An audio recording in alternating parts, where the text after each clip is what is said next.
우리가 몸이 건강하고 살아있다는 것은 몸에 열기가 있는 거예요. 점점 차가워지다가 나중에 그 열기가 다 떠나면 죽게 됩니다. 우리 예배도 열기가 있어야 돼요. 영적인 열기. 그래서 우리가 찬양할 때나 또 말씀을 들을 때 서로 화답하면서 열기가 있어야 정말 살아있는 예배가 되고, 그 예배를 통해서 힘을 얻고 또 한 주간을 살아가게 됩니다. 이제 코로나도 위드 코로나가 끝나지는 않을 겁니다. 그러나 이제 코로나를 인류가 이기고 있어요. 예배도 회복해야 됩니다. 우리 일상 생활만 회복하는 것이 아니라 우리 하나님 전에 나오는 예배, 그리고 예배의 그 뜨거운 열기, 이제 두려워하지 말고 회복해서 더 힘있게 나가야 될 줄로 믿습니다. 제가 이번에 한국에 한 달 동안 다녀왔습니다. 어제 도착을 했는데 한국 교회는 굉장한 위기에 처해 있습니다. 지난 2, 3년 동안 제가 속한 교단, 대한예수교 장로회 통합 측인데 단일 교단으로는 제일 큰 교단이죠. 지난 2, 3년 동안 교인 수가 12만 명이 떨어졌습니다. 12만 명이 어딘가로 사라진 거예요. 전 교단을 합치면 한국 교회는 120만 명 정도의 성도를 잃었어요. 120만 명이 감이 오지 않죠. 120만 명은 10,000명 모이는 교회가 120개가 2, 3년 동안 사라진 거예요. 더 감이 오게 하기 위해서는 이렇게 계산하면 됩니다. 1,000명 모이는 교회가 1,200개가 2, 3년 동안 사라진 거예요. 이런 속도로 가면 한국 교회는 미래학자들이 예견하기로는 앞으로 300만 정도까지 떨어질 수도 있다. 충분히 예상할 수 있는 일입니다. 젊은이들이 없고 또 어린 주일학교를 가진 교회가 점점 없어지고 있습니다. 시간이 가면 갈수록 교회는 더 약화될 가능성이 있어요. 지금 그런 상황입니다. 그렇다고 우리가 꼭 절망할 수만 없죠. 왜? 교회는 하나님의 교회니까. 하나님께서 하나님의 뜻을 이루실 것입니다. 우리가 밑바닥으로 떨어져서 거기서 다시 복음을 회복하고 신앙의 열기를 회복하고 신앙의 본질을 회복한다면 그 밑바닥에서 다시 치고 올라갈 수도 있어요. 우리는 그거 하나를 희망하는 겁니다. 지금 현상적으로는 계속 떨어지고 있어요. 그러나 하나님께서 다시 기회를 주신다면 우리가 다시 일어날 수 있는데, 우리가 해야 되는 일은 하나님 앞에 신실하게 서는 거예요. 우리가 하나님 앞에 생명 걸고 예배를 드리는 겁니다. 그러다 보면 하나님께서 우리 교회 또 한국 교회를 새롭게 해 주실 줄로 믿습니다. 이번에 여러 교회와 여러 단체에서 집회를 하게 됐습니다. 위그노라고 하는 그 주제를 가지고 집회를 하게 됐는데, 처음에 제가 계획했던 것보다 더 많은 요청이 들어왔고, 또 당장 하자고 당장 해달라고 하는데 시간이 없어서 할 수가 없었어요. 그래서 다음 해로 미루고 다음에는 연합으로 이렇게 할 수 있도록, 이번에 전라남도 광주에서는 장로교 연합회, 교파를 초월해서 장로교 연합회가 함께 모여서 이 종교개혁 행사를 위근으로 했습니다. 너무나 뜨거운 시간이었고, 특별히 거기에 참석한 각 교단 대표들의 그 반응이 정말 뜨거웠어요. 정말 우리에게 이 시대에 필요한 메시지다. 예배를 회복하고 우리의 믿음을 회복하고 말씀을 붙들고 우리가 이 어려움을 돌파해야 될 때 정말 필요한 메시지다 하는 공감대를 얻으면서 새로운 결단을 하는 그런 시간이 됐습니다. 이 위그노라고 하는 그 고난 속에서 신앙을 지켜내고 목숨 걸고 예배 드렸던 그 사람들의 그 신앙의 모델이 지금 이 시대에 필요하기 때문에 모두들 이 메시지에 대해서 공감을 했던 것으로 기억을 합니다. 감사한 것은 이번에 유럽 위그노 연구원이 이제 시작이 됐습니다. 여러 목회자들과 각 기관이 참여를 하게 돼서 이제 우리 교회를 중심으로 유럽 위그노 연구원이 만들어지고, 또 앞으로 이 성지순례, 그러니까 위그노 종교개혁 성지순례를 이제 오는 팀들이 벌써 오겠다고 약속들을 하고, 이제 아마 이 코로나가 끝나고 나면 이 프랑스 땅으로 이 우리 신앙의 선조였던 위그노들의 신앙을 배우기 위해서 아마 밀려올 것으로 보입니다. 많은 분들이 이사회에 참여해 주셨고, 그리고 더 감사한 것은 여러 교회 그리고 여러 기관들이 MOU를 하게 됐습니다. 그 중에는 특수대학과 그리고 종합대학, 기독교 종합대학에서도 우리 위그노 연구원과 함께 하면서 앞으로 한국교회를 새롭게 하는 일에, 우리 미래를 열어가는 일에 이 위그노라고 하는 16세기에서 18세기에 있었던 우리 신앙의 선조들의 그 역사 속에 길이 있다, 21세기 길이 있다, 이렇게 서로 공감을 하고 참여하게 됐습니다. 앞으로 하나님께서 이 일을 통해서 어떤 역사를 이루실지 우리는 모르지만 기대가 갑니다. 여러분들이 기도해 주셔서 이런 일들이 일어났고, 앞으로 이 위그노, 유럽 위그노 연구원을 통해서 많은 역사 그리고 많은 변화, 또 한국교회를 새롭게 하고 세계교회를 새롭게 하는데 저희들이 쓰임받기를 기대합니다. 앞으로 계속해서 기도해 주시기를 바랍니다. 한 달 동안 한국에 다녀온 이 좋은 이야기들을 여러분과 먼저 나누고 하나님의 말씀을 드리도록 하겠습니다. 오늘 말씀으로 들어갑니다. 종교개혁에는 5가지의 솔라가 있다고 그랬어요. 이것은 종교개혁을 지탱하는 5개의 원리와 같은 것입니다. 이 원리에 의해서 성경을 해석하고 교회가 세워지고 또 성도들의 삶이 유지가 됩니다. 오직 성경, 그리고 오직 예수 그리스도, 오직 믿음, 오직 은혜, 오직 하나님께 영광. 이 5가지 원리가 우리 개신교 신앙을 지탱하고 개신교 신앙을 해석하는 원리가 되는 것이죠.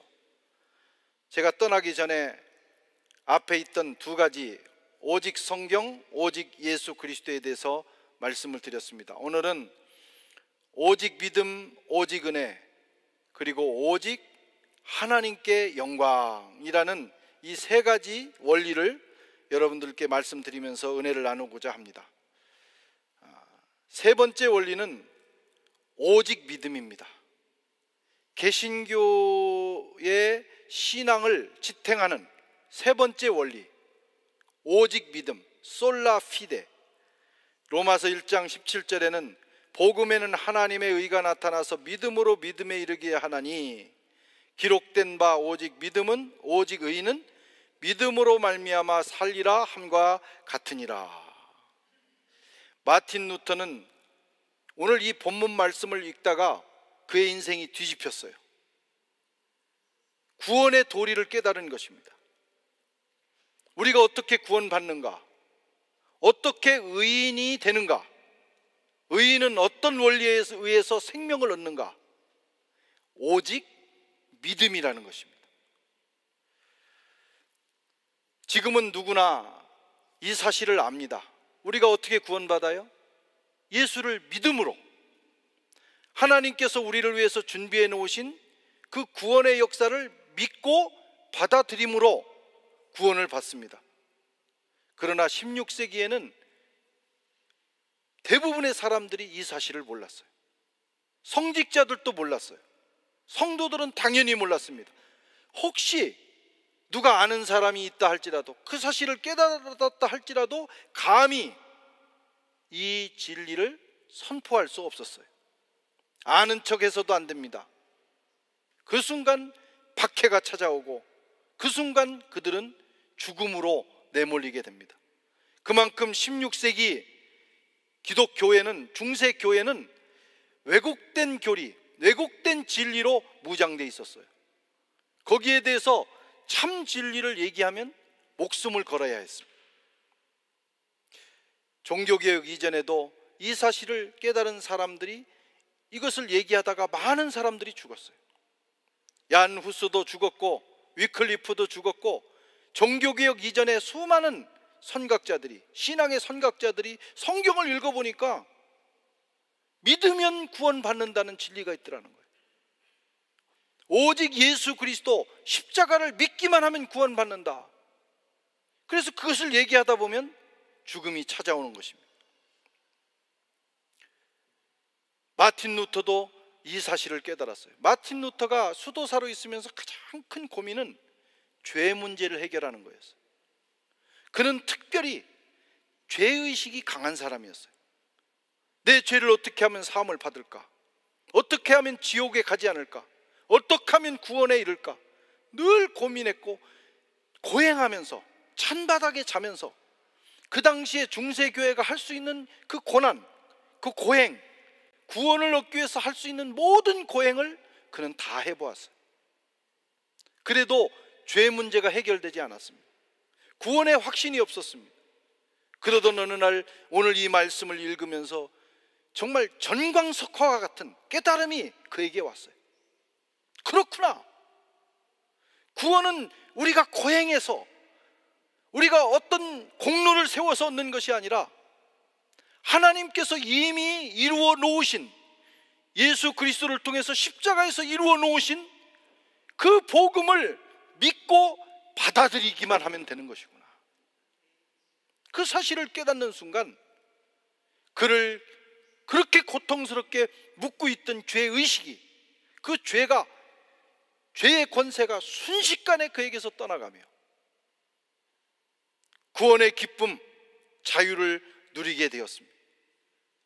그것이 그의 삶을 변화시켰고, 그것이 중세교회를 새롭게 하는, 변화시키는, 중세를 무너뜨리고 새 시대를 여는 기적의 역사가 일어나게 된 것입니다. 오직 의인은 믿음으로 산다. 내 공로로 구원받는 것이 아니라 오직 예수 그리스도를 믿는 믿음으로 산다. 예수 그리스도의 십자가로 이루어 놓으신 하나님의 은혜를, 하나님의 의를 받아들이고 하나님의 은혜를 믿으면 구원을 받는다.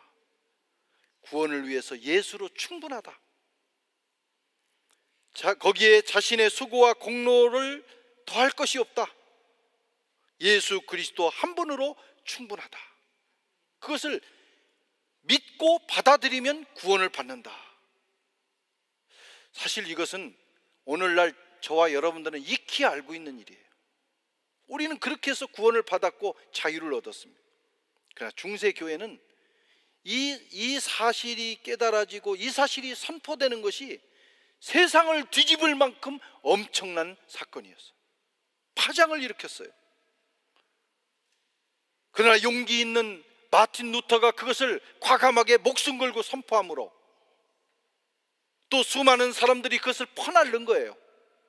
오늘날은 인터넷으로 퍼날르지만 당시에는 문서, 서류를 만들어서, 책을 만들어서 퍼날른 것입니다.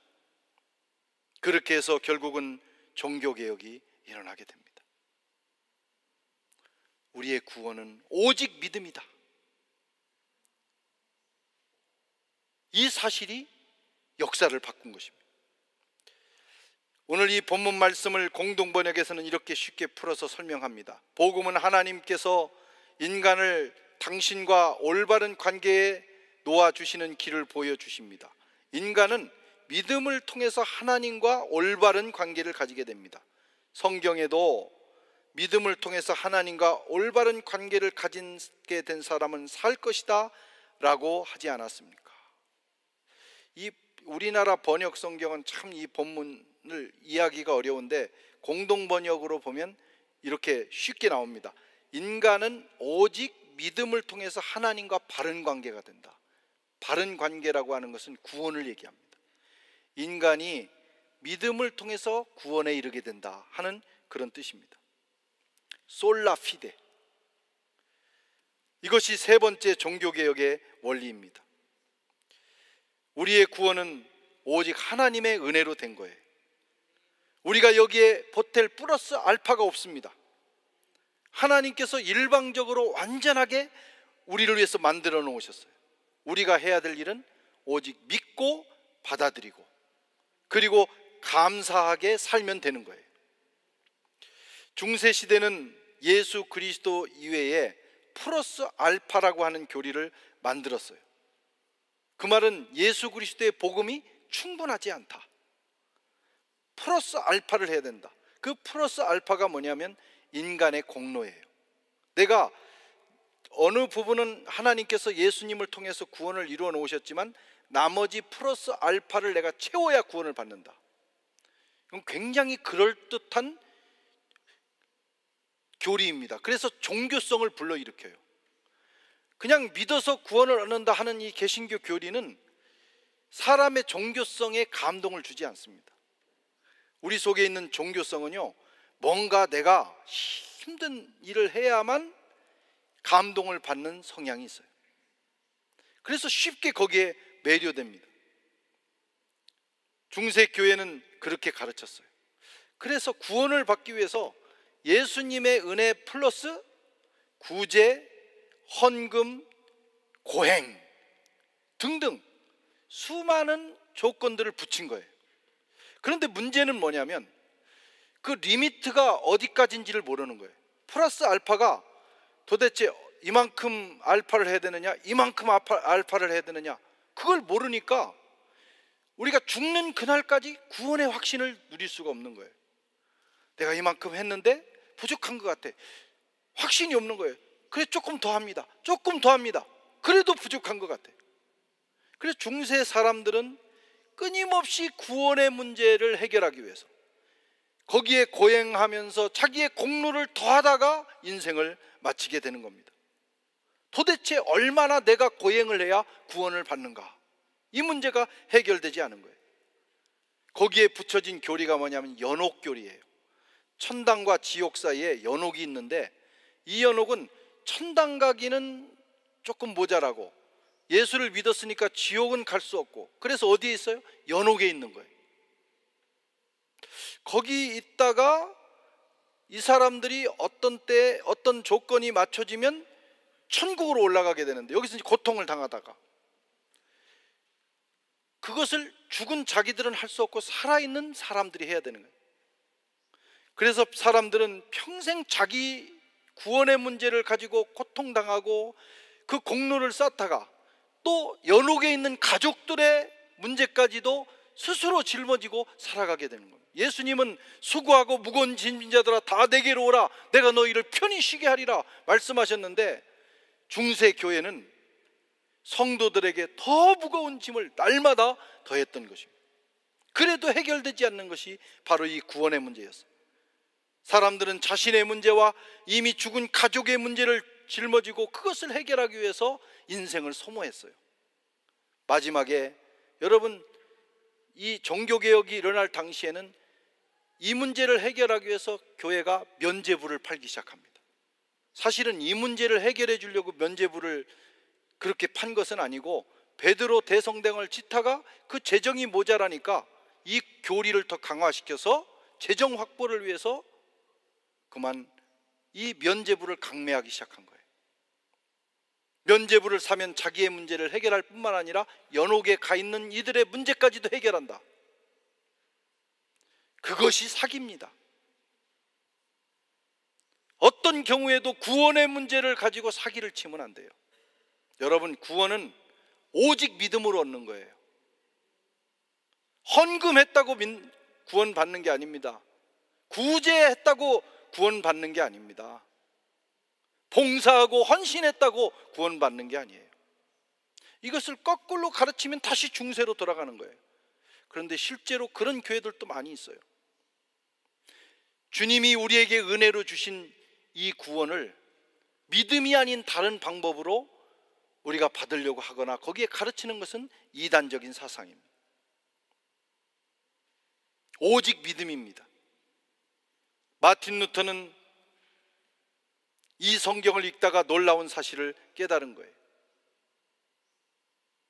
오직 예수 그리스도를 믿기만 하면 구원받는다.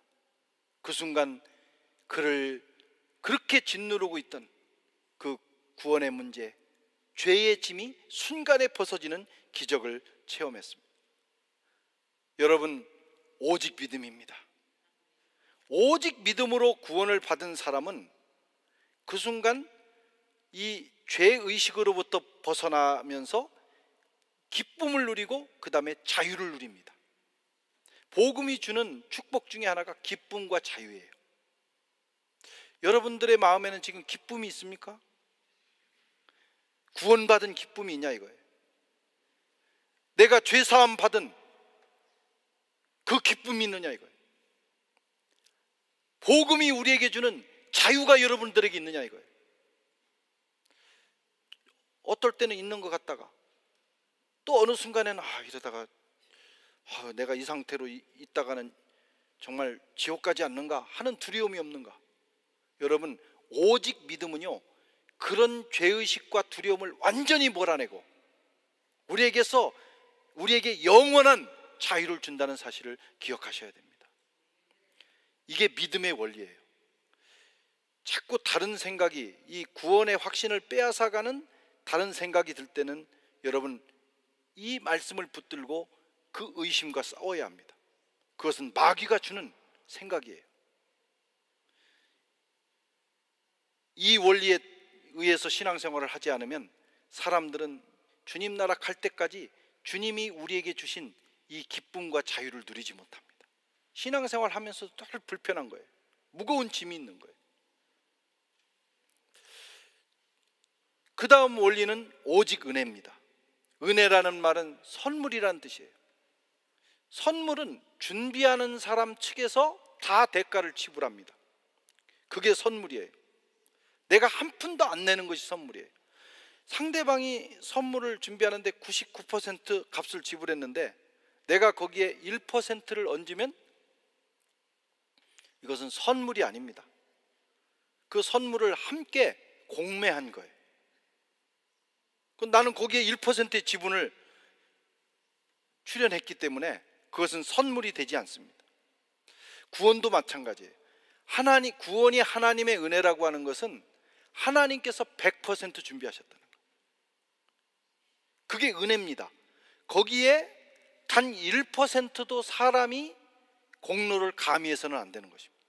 내가 자꾸 가미하려고 하는 것은 하나님의 전적인 은혜를 내 공로로 바꾸려고 하는 것입니다. 그런 사람이 있어요. 남들이 다 차려놨는데 거기에 마지막 순간에 와서 숟가락 탁 하나 얹어놓고 나도 이거 했다고 말하는 사람이 얄미운 사람입니다. 영적으로도 마찬가지예요. 하나님의 구원의 문제는, 우리의 구원의 문제는 하나님께서 100% 완벽하게 준비하셨어요. 거기에 내가 자꾸 뭔가를 더하려고 하는 것은 하나님의 은혜에 대한 불경입니다. 우리의 구원은 오직 하나님의 은혜입니다. 솔라 그라티아, 오직 하나님의 은혜, 100% 순도 높은 하나님의 은혜.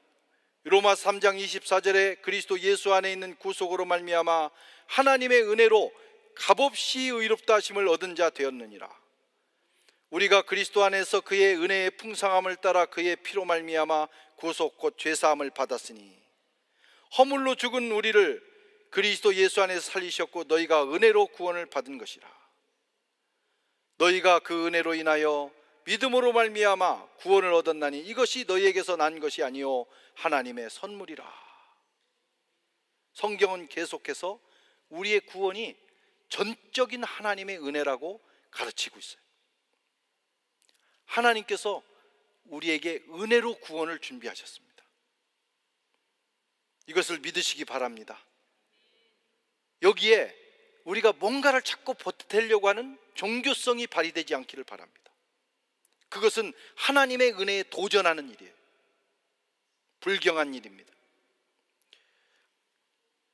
하나님의 은혜는 하나님의 은혜로 남겨두어야 돼요. 그냥 우리가 해야 되는 일은 그것을 믿음으로 받아들이고 그 다음에 감사하면서 사는 겁니다. 그리고 그것을 누리는 거예요. 선물을 주는 사람은요, 선물 받는 사람이 얼마를 보태기를 원치 않습니다. 선물을 주는 사람이 원하는 것은 딱 한 가지예요. 그것을 감사함으로 받아들이고 고맙다고 하면 되는 거예요. 그 다음에 그 선물을 풀어서 그 선물을 누리면 되는 겁니다. 우리가 은혜로 구원을 얻었다는 것은, 우리가 은혜로 구원을 얻은 사람으로서 하나님 앞에 해야 되는 일은 그 일에 대해서 감사하는 겁니다. 구원에 뭘 보태지 말고, 내가 이렇게 해야 된다고 생각하지 말고 감사하는 거예요. 그 찬양으로 감사하고 우리의 삶으로 감사하고, 예배는 감사하는 사건입니다. 하나님 전에 나와서 그 구원의 은혜를 감사하는 거예요. 하나님을 높이는 거예요. 그 다음에 구원을 누리는 것입니다. 여러분은 구원을 누리고 계십니까? 하나님의 자녀된 사건을 누리고 계십니까? 내가 하나님 나라의 상속자 되었다는 그 사실을 이 땅에서 누리고 있느냐 이거예요.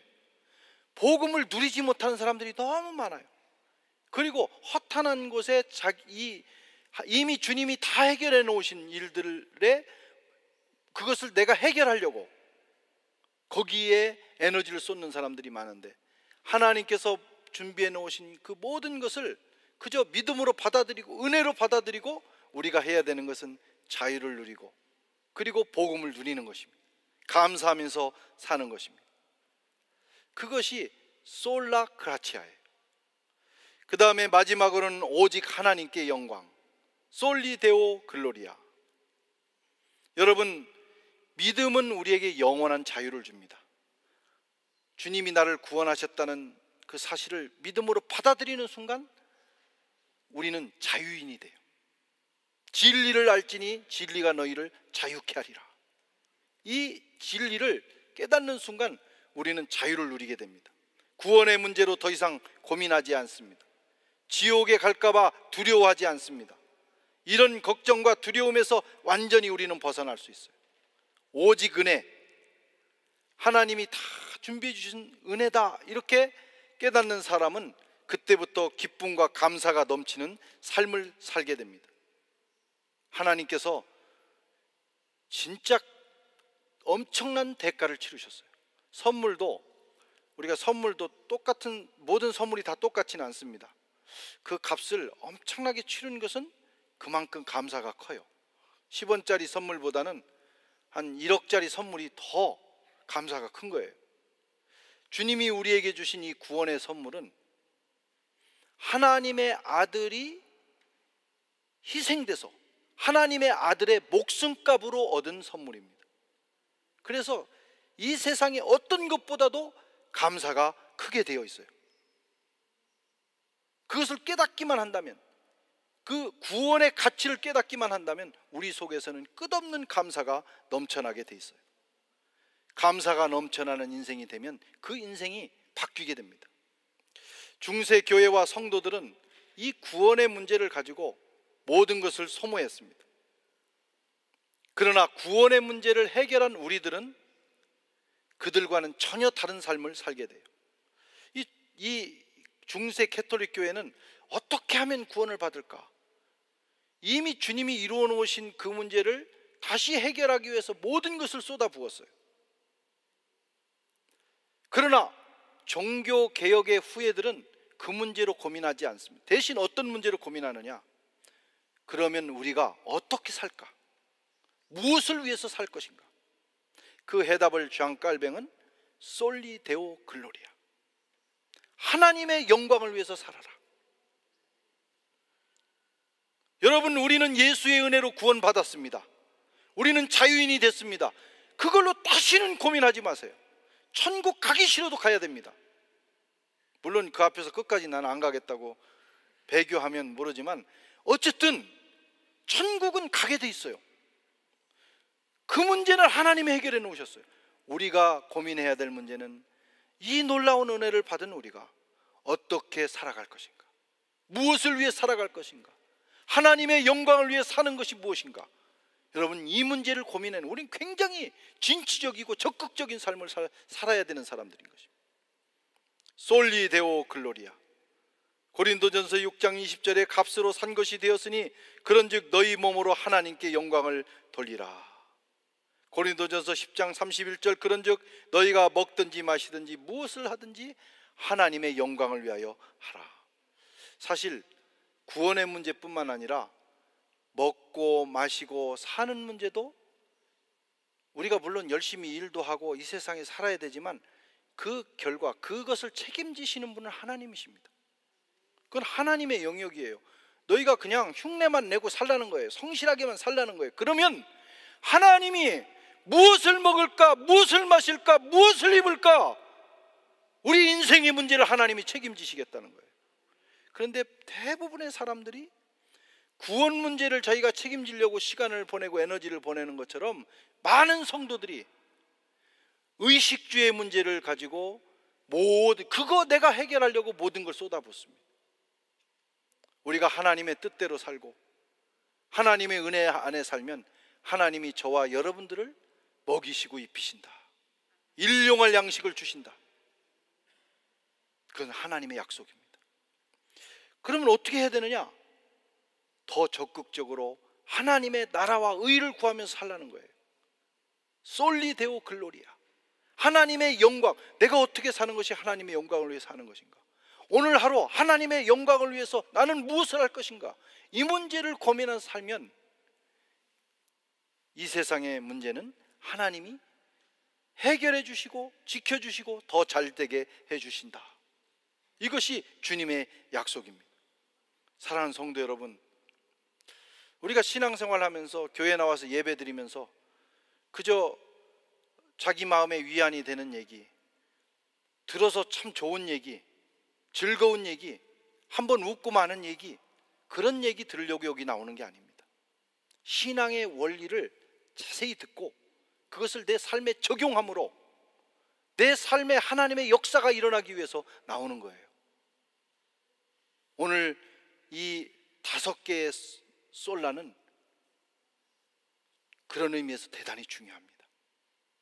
여러분들의 삶에 잘 적용하시고, 이것은 구원의 문제뿐만 아니라 우리 삶 전반에 해당되는 문제입니다. 저와 여러분들은 하나님의 은혜로 구원을 받은 줄 믿습니다. 그 은혜로 구원받았으니 앞으로도 그 은혜의 원리를 따라서 살아가시면 됩니다. 무엇을 먹을까, 마실까, 입을까, 그 문제로 고민하는 대신에 그 에너지를 어떻게 하면 하나님의 영광을 위해 살까 고민하십시오. 하나님의 나라와 의를 위해서 산다는 것이 무엇인가? 하나님, 그렇게 살 수 있도록 내게 지혜를 주십시오. 오늘 또 나를 그렇게 인도해 주십시오. 이렇게 한번 기도해 보십시오. 그러면 하나님께서 정말 놀랍도록 자로 잰 듯이 우리의 삶을 책임져 주시는 것을 경험하게 되실 거예요. 구원 문제로 고민하지 마십시오. 예수를 믿었으면 이제는 감사하며 그 자유를 누리며, 그리고 하나님 영광을 위하여 어떻게 살 것인가, 그것을 매일매일 계획하면서 살아가시기를 바랍니다. 그러면 우리 삶에 그 구원 받은 자에게 주시는 풍성한 열매가 날마다 맺혀지게 될 것입니다. 그런 역사가 있기를 주의 이름으로 축원합니다.